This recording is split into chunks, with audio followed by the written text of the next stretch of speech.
Hello world of YouTube and welcome to another Carversation. I apologize about the angle in advance. I lost my car mount. The last place I saw it was in a rental, so that's probably where I accidentally left it.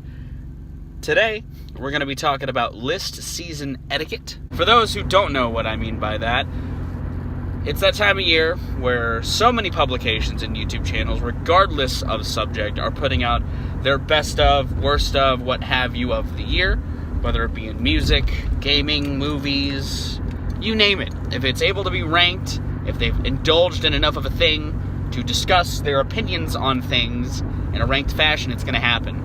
And normally, I would be doing the same thing in December, but as you guys know, or if you don't, I pushed mine to the beginning of January, so that way I can get through requests for December. That way I can get more of a well-rounded opinion, a more suggested opinion, if people were to suggest more records. And just because I want to get the listening log, everything for December, in there as well. So, first week of January is when all my lists are coming out, but you know, Fantano started his list week this week. I know my buddy John from ARTV has been putting out year-end list videos. I'm loving his lists. And, you know, this is a good time to do it. But I think there's a point where you start to do it a little too early. I remember, it's about a month ago, I had seen some publications starting to put out their year-end lists in November. Like mid-November.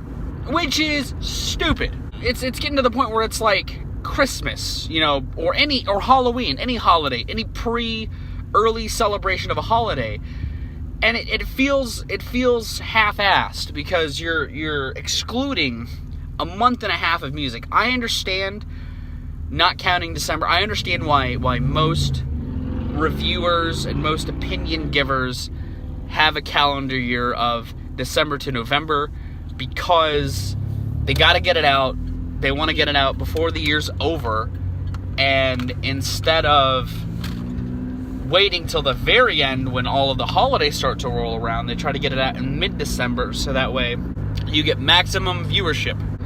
But mid-November is just ridiculous. Like, in most years, good shit still comes out in November and December. Especially November. You know, it's almost like Oscar season. A lot of artists, I think, drop their releases in late November to be a sneak in, you know, and some do it in December just to fuck with people. But like Earl dropped his newest record in late November, and it's phenomenal.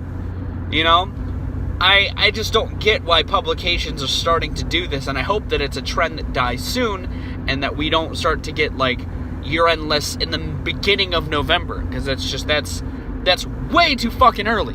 You know, I get prepping for it. I've been prepping for my year-end list roughly since October. I put together a rough list that I've been modifying over the last couple of months, and, you know, I am rounding it out now. I'm starting to do write-ups and all that sort of shit, so that by the time the beginning of January rolls around, I am just prepped to just launch everything. I'm not scrambling to get shit finished.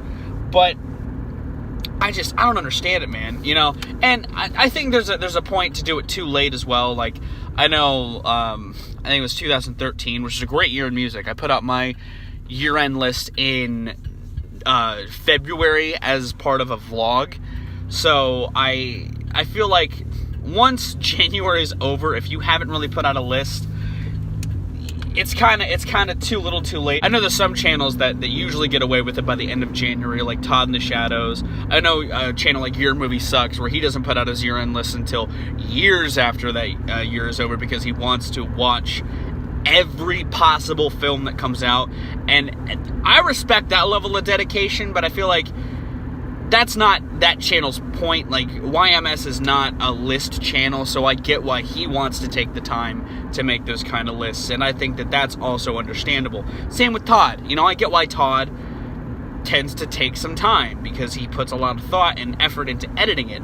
You know, even Crash puts out his in January. I totally get it. You know, January, I feel like, is still an excusable time to put out a year-end list, because it's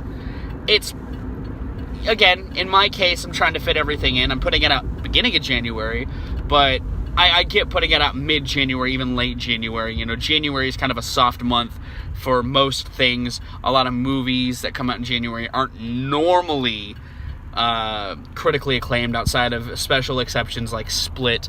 And the music of January, usually it's a slow rollout. I remember my January listening log update for this year was really slim, and not because I couldn't or not because I had too much to do, it's because there wasn't really many releases coming out.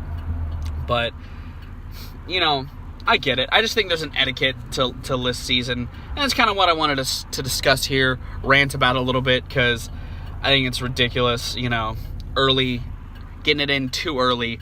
People are jumping the gun a little bit.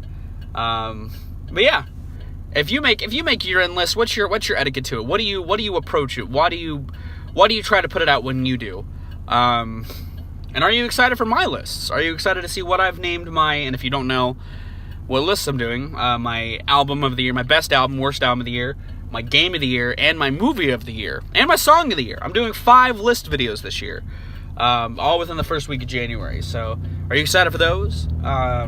Let me know if you have any future topics for conversations you would like me to discuss.